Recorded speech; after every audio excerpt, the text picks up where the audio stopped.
Councilor Novak, if you would identify yourself, who you represent, 5 minutes to you, questions may follow.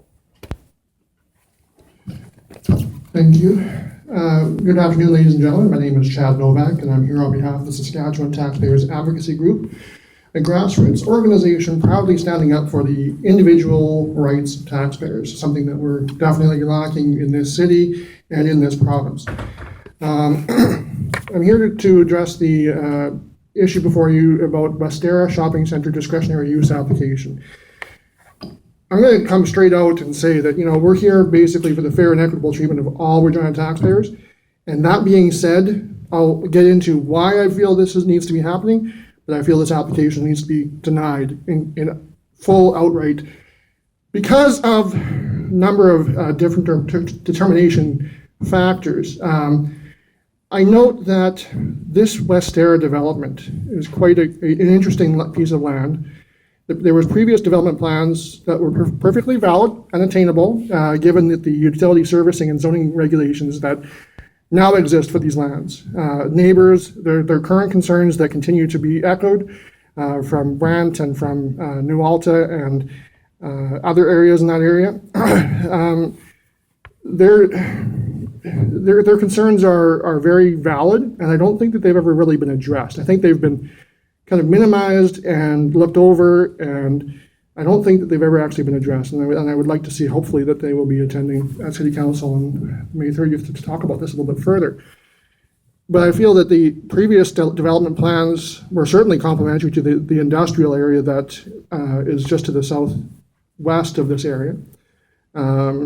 It was a light industrial, it was perfect. It wasn't going to be something that possibly can run into issues that we see in other areas of our great city, where industrial butts up against residential, and we have these conflicts that continue to happen. And I think we need to continue planning forward properly so that we prevent these situations before they occur.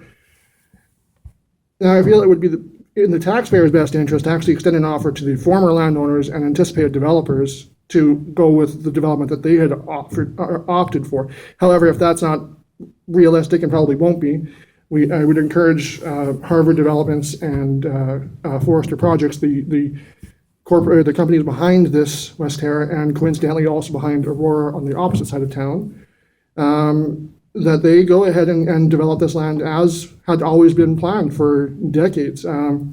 It should be noted that in 2010, the previous landowners were explicitly told that these lands were simply to be frozen for 25 years from development. In July 2012, there was one landowner, Queen City Trees, I believe it is, that's on part of the lands that are being impacted. July of 2012, we need to keep this in mind. That landowner was granted a discretionary use application where it specifically stated that the proposed development would not interfere with any future growth plan. Now, to me, what that tells me is that the city never had any plans to develop those lands, and that was consistent with what they were told in 2010. Something happened in 2013 when this land got sold over to Harvard and Forster, and I think the taxpayers deserve to know what happened and why all of a sudden these lands are now developable, not just for light industrial, but now also for residential and commercial. I think that at the very minimum, you owe that to taxpayers. I think until those answers are provided, we need to deny this application, and any further applications that come before the Regina Planning Commission, City Council, any other committees. The neighbors' concerns are just as valid today as they were back in 2015 when they brought them forward, 2014 when they brought them forward, 2012 when they brought them forward, and 2010 when they brought them forward. And speaking on the discretionary use applications, I'm really concerned once again, about how we allow these to happen. I understand the purpose behind them, and it's great to have this, but to me, discretionary use should be more of a one-off situation more than the consistent way of doing things. That's what we have an official community plan for.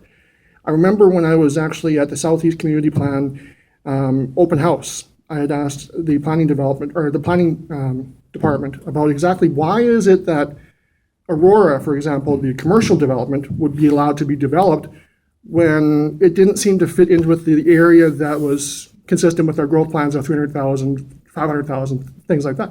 What I was told, which was kind of surprising and concerning, is that basically commercial doesn't really apply. So here we have a situation where anybody can apply to have a commercial development done, and as long as they grease the right wheels or whatever, they can go ahead and get it done. I don't think that that's consistent with our OCP. That's definitely not in the interest of all taxpayers. And I think we run into situations like this, that here we have perfectly developable land that we're saying now is developable, but 5 years ago, we were telling these people that it wasn't. Same thing's happening over in Aurora. The exact same thing. Now, put two and two together, and you can see the connection.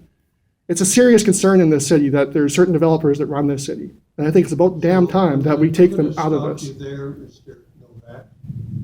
If you have some issue that you wish to bring forward that is of a legal matter, then you can feel free to do that. But I do not wish to listen to you make an accusation that is, at this point, unfounded and is of a personal nature. So I'm going to ask you to stop that. You have 30 more seconds. If I may ask, Councillor O'Donnell, what do you feel is being... You don't start saying anything. Whatever then. Okay, fine. The fact of the matter is, we know that the owners of this land, that's a fact. We know that there's things that certainly don't add up. As a planning commission, I respectfully ask on behalf of all taxpayers of Regina to please push this back to them and back to administration and back to the taxpayers. Thank you, and I will gladly answer any questions anybody might have for me. Are there any questions or comments? Thank you.